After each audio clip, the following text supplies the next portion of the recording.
Baie hartlik welkom in jou by hierdie geleentheid. Ek is baie deeglik bewus daarvan dat jy vanoggend miskien inskakel vanuit 'n vreemde land as 'n Suid-Afrikaner.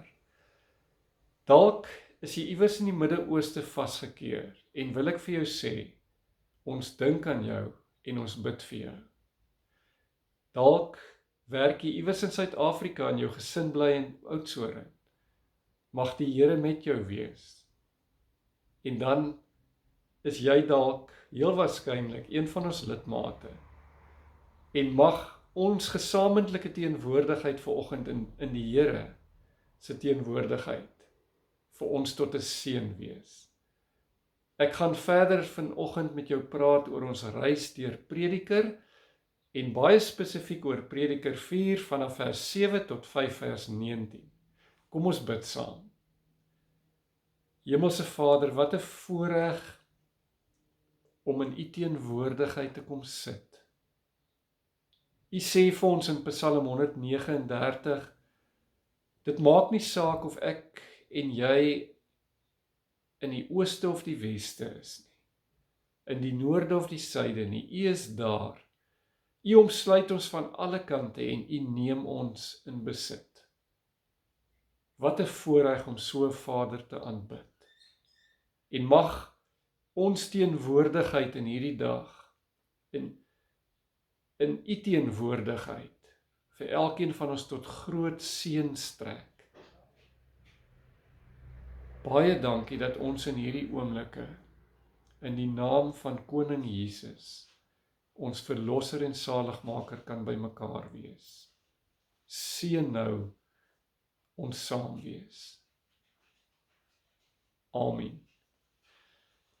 Prediker hou hom besig met 'n wesenlike belangrike vraag, wat is die sin van die lewe? En ons het gesien hoe dat hy die sin van die lewe in verskillende dinge soek. En vanoggend kom hy en hy soek die sin van die lewe in die Here se teenwoordigheid hier in die inleiding, 4 vers 17. En myns insiens, en ook Prediker se gevolgtrekking is op die ou end, dat dit is die plek waar ons die sin van die lewe ontdek, om elke oomblik vanuit die teenwoordigheid van die lewende God ons lewens te lewe. Vers 17 sê, wees baie versigtig as jy na die huis van die Here toe gaan. Dit is beter om nader te kom en te luister, as om offers te bring, soos 'n dwaas dit sou doen. 'n Dwaas kan niks anders doen as kwaad nie. Moenie te gou praat nie, moenie oorhaastige belofte aan God maak nie, want hy is in die hemel en jy is op die aarde. Laat jou woorde daarom min wees, wanneer jy die Here se teenwoordigheid opsoek. As ek aan Prediker dink, dan dink ek ook aan Paulus, wat op die Damaskuspad 'n kop-aan-kop botsing met die lewende God gehad het, en hoe sy lewe radikaal verander het. Ons sien in hierdie boek hoe dat hierdie man wat nie eenvoudige, maklik antwoorde, goedkoop antwoorde soek nie, hoe dat hy 'n kop-aan-kop botsing met die lewende God gehad het en tot geweldige insig kom. Die insig van Prediker 2 vers 24 het ons by een van ons vorige boodskappe gesien. Dit is nie aan die mens self te danke dat hy kan eet en drink en onder al sy arbeid nog die goeie kan geniet nie. Ek het ingesien, sê Prediker, dat dit 'n gawe uit die hand van God is. Wie kan eet, wie kan geniet, as die Here dit nie moontlik maak nie? Vir die mens met wie se lewe God tevrede is, gee hy wysheid, kennis en blydskap. As ek na hierdie gedeelte vandag kyk, leer ek 2 lesse by Prediker. Nommer 1, 'n les oor gebed. Nommer 2, 'n les oor geld. Kom ons kyk eers na die les oor gebed. Prediker 4 vers 17 en 5 vers 1, wat ons sopas gelees het, herinner my aan 'n medisynebottel waarop daar 'n etiket is en sê dat hierdie medikasie moet op spesifieke voorwaardes gebruik word. Of wanneer jy by 'n openbare swembad instap, dan is daar 'n bord teen die muur wat die reëls van die swembad baie duidelik uitspel. En wil Prediker vir ons as inleiding kom sê, wanneer ons die Here se teenwoordigheid opsoek, dan geld daar bepaalde reëls. Ek dink dat ons baie keer mak geword het in die Here se teenwoordigheid. Dat ons nie meer heilige eerbied en respek het vir die persoon met wie ons te doen het nie. Ons bars in ons binnekamer in, sonder om werklik te besef met wie ons te doen het. Ons bars by die eredienste in, sonder om werklik te besef dat ons met die heilige, almagtige God en Vader te doen het. Ons doen ons tafelgebede so dikwels as 'n gewoonte rympie gebed, sonder om te dink waarmee ons besig is. Ons sing ons liedere, sonder om te dink dat elke lied 'n gebed is, en dat ek mooi moet dink oor die woorde wat ek in daardie lied sien. Ek en jy bid links en regs vir die Here se seën op ons vergaderings, maar wat na daardie gebed gebeur, is dikwels nie tot eer en verheerliking van die Here se naam nie. Prediker sê, weet met wie ek en jy te doen het, wanneer ons die Here se teenwoordigheid opsoek. Ek dink onmiddellik in 'n paar teksgedeeltes, Matteus 5 in die bergrede, waar Jesus praat oor 'n gebed, en waar hy sê, moenie op die straathoeke staan en bid, sodat jy gesien kan word nie. Dit gaan nie vir hom oor 'n klomp woorde wat ons gebruik nie, maar gaan in jou binnekamer, waar jy 'n werklike ontmoeting met die Here kan hê. Dan dink ek ook aan Jakobus 4, waar die Here vir ons baie duidelik sê, as jy bid, ontvang julle nie, omdat julle verkeerd bid. Julle wil net julle selfsugtige begeertes bevredig. Weet julle nie dat julle ontrou is, vriendskap met die wêreld, vyandskap teen God is nie? God weerstaan die hoogmoediges, maar aan die nederiges gee hy genade. Laat ek en jy maar altyd besef, ons lewe in die teenwoordigheid van God die Vader, moet ons plek ken, nederig, en ons moet afhanklik van hom lewe. En dit bring my by die eerste les, wat hy vandag vir ons leer, hierdie les van wat dit beteken, om werklik in die Here se teenwoordigheid te leef. Die tweede les wat ek by Prediker leer, is 'n les oor geld. Kom ons gaan kyk 'n bietjie. Wat sê hy vir ons oor hierdie les? Hy sê, as jy sien die armes word verdruk en daar is geen reg en geregtigheid in 'n gebied nie, vers 7, moet jy jou nie daaroor verbaas nie. Die les oor geld begin by armoede. Dat Prediker vir ons wil sê, daar's baie armoede rondom ons. Fisiese armoede, maar ook geestelike armoede. En ons moet dit altyd in gedagte hou, want wanneer die Here jou seën met materiële besittings, dan doen hy dit sodat ek en jy tot 'n seën ook vir arme mense kan wees. Dan kom hy by regerings. En ek hoef nie met julle oor korrupsie te praat nie. Julle weet hoe korrup talle regerings in die wêreld is. En dan sê die Here hierso, moet jou nie verbaas as jy geen reg en geregtigheid in jou wêreld sien nie. Elkeen met gesag word beskerm deur hoër gesag en almal saam deur 'n hoogste gesag. Die gesagsdraers beskerm mekaar, omdat die meeste van hulle baie keer 'n vinger in die paai het. En dan, dit is tot voordeel van 'n land in geheel, dat almal aan die koning onderdanig is. Hoe geskied onderdanigheid aan ons leiers, waar korrupsie seevier? Dit is 'n moeilike een. In 5 vers 9 sê Prediker vir ons die volgende, ek lees dit saam met jou, die mens vir wie geld alles is, het nooit genoeg geld nie. Die mens vir wie rykdom alles is, kry nooit genoeg nie. Ek sien onsself baie keer as mense wat altyd 'n tekort het. Ek moet altyd met die beste selfoon in my sak loop, met 'n nuwe voertuig in my garage besig wees. Ek moet altyd met iets anders wat ek so graag wil hê, my lewe oriënteer rondom dit. En dan sê die Here se woord vir ons in Psalm 23, daai pragtige belydenis, en ek is seker die meeste van ons hier vandag sal hierdie Psalm as 'n gunsteling Psalm aanhaal, tot by die punt, die Here is my herder. Maar dan val ons by die volgende woorde, ek kom niks kort nie. Inteendeel, ek dink ons sien onsself baie keer as professionele tekortkommers. En dan dink ek in die woorde van Moses Montefiore. Hy was 'n finansier en 'n bankier, en in die 1884, daar rond in daardie jare, was hy een van die rykste ouens in Londen. En op 'n dag voer die London Times met hom 'n onderhoud en vra vir hom, wat is jou netto waarde? En dan antwoord hy 'n bedrag. En dan vra die onderhoudvoerder vir hom, hierdie bedrag wat jy nou genoem het, is mos nie reg nie. Jy het baie meer geld op jou naam.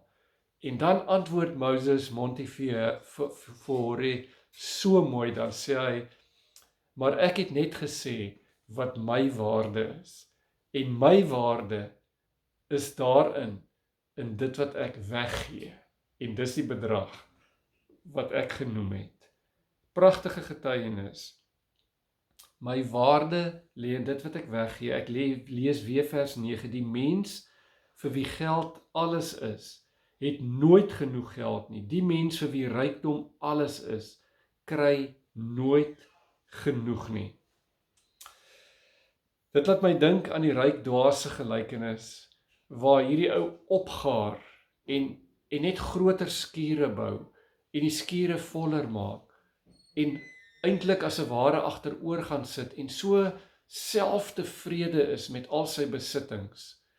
En dan sê Jesus vir hom, jou dwaas, vannag nog sal jou siel van jou opgeëis word. Kom ons lees vers 10. As die goeie dinge van die lewe baie word, word die eters ook baie. Al wat die eienaar daaraan het, is om dit te aanskou.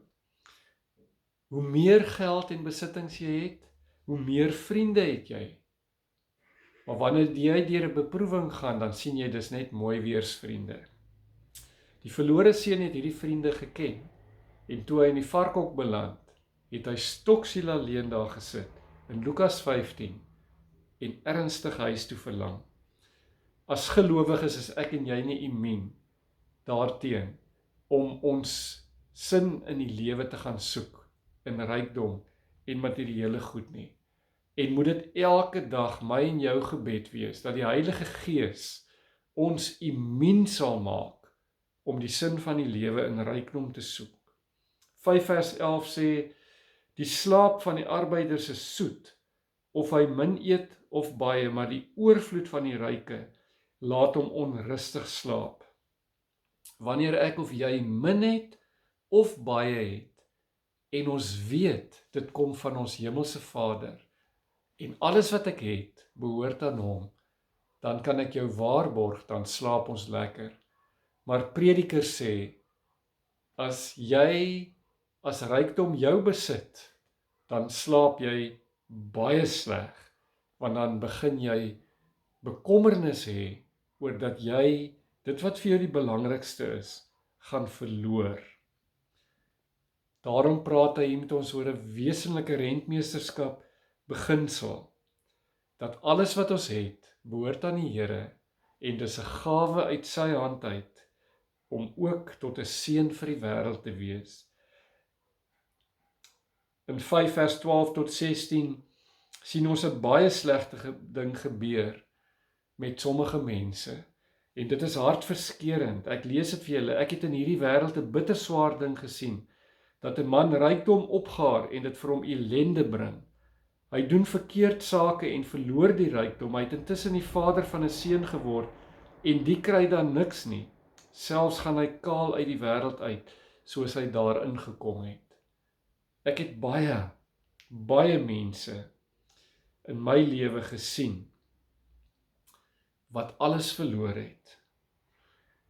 Ons moet mooi verstaan, Prediker veroordeel nie rykdom nie. Nee, hy was self baie ryk en ons lees van Job wat skatryk was. Hy wil ook die skuldgevoelens op my en jou kom laai oor dit wat ons besit nie. Maar hier is 'n waarskuwing in sy woorde. Geld moet nooit jou baas wees nie. Geld moet jou nooit besit nie.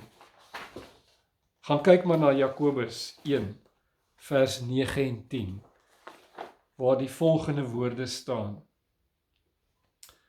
Verheug jou in die Here. Die een wat ryk is, moet besef dat hy voor God gering is. Die gelowige wat arm is, moet hom daarin verheug dat hy aansien by die Here God het.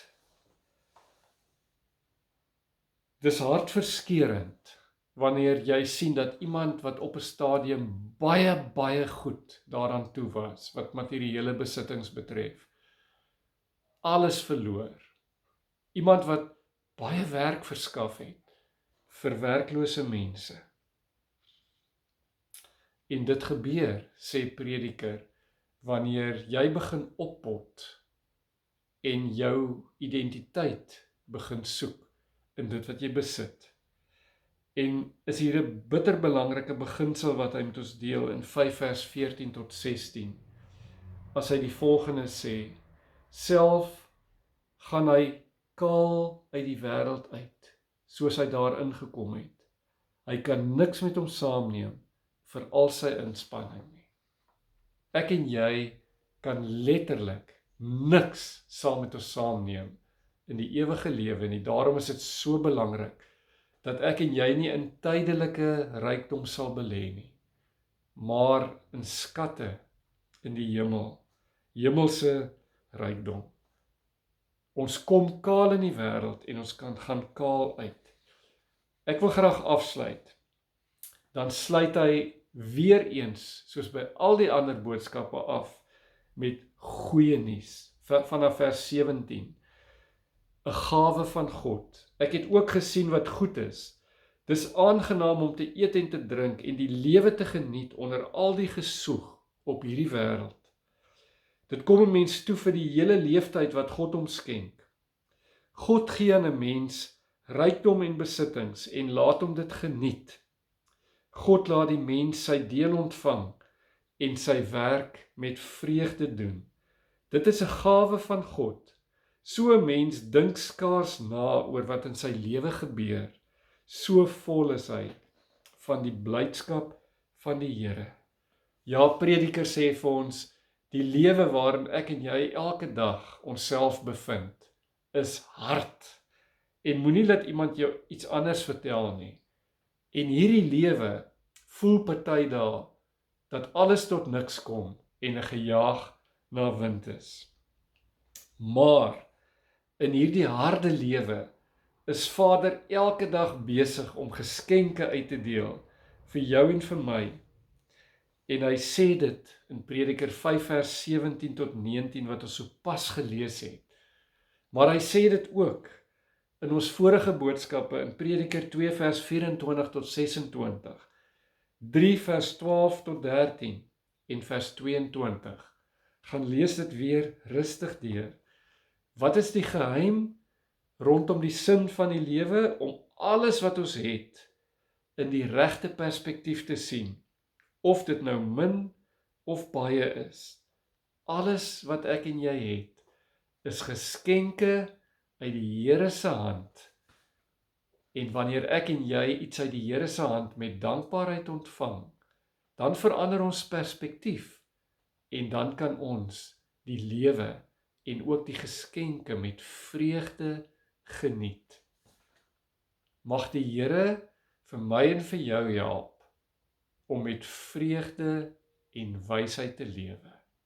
Amen.